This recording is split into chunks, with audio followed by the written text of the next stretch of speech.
প্রবাসীদের জন্য প্রধানমন্ত্রী শেখ হাসিনা উচ্চ ক্ষমতার একটি টাস্ক ফোর্স তৈরি করেছেন বলে জানিয়েছেন পররাষ্ট্রমন্ত্রী ডক্টর একে আব্দুল মোমেন।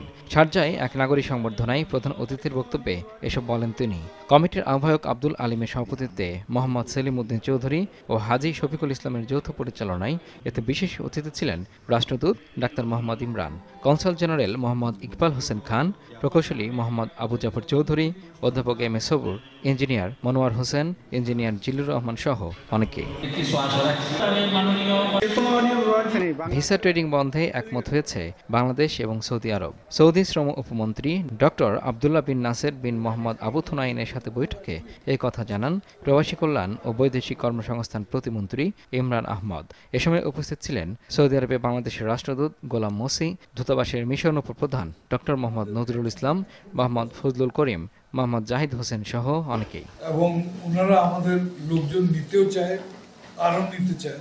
বাংলাদেশ আওয়ামী লীগের সাধারণ সম্পাদক ওবায়দুল কাদেরের সুস্থতায় দোয়া ও মিলাদ মাহফিল করেছে গোপালগঞ্জ জেলা সমিতি মালয়েশিয়া।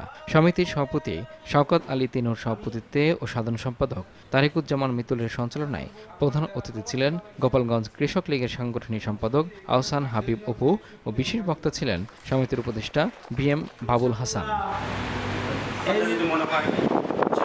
বাংলাদেশ আওয়ামী লীগের সাধারণ সম্পাদক ওবায়দুল কাদেরের রোগমুক্তি কামনায় সৌদি আরবের জেদ্দায় আওয়ামী পরিবারের উদ্যোগে দোয়া মাহফিল হয়েছে। এতে সভাপতিত্ব করেন বঙ্গবন্ধু পরিষদের সভাপতি ইসমাইল হোসেন। সাধারণ সম্পাদক কোরবান আলী বিশ্বাসের সঞ্চালনায় প্রধান অতিথি ছিলেন জেদ্দা আওয়ামী যুবলীগ কেন্দ্রীয় কমিটির সভাপতি অ্যাডভোকেট মাহমুদ হাসান শামীম। বিশেষ অতিথি ছিলেন জেদ্দা শ্রমিক লীগের সভাপতি হুমায়ুন কবির, মোশাররফ হোসেন খান, শেখ ফজলুল কবির ভিকু, মিজানুর রহমান সহ অনেকে। সেটা আল্লাহ তাআলা জানেন। ইমরুল হাসান, RTV।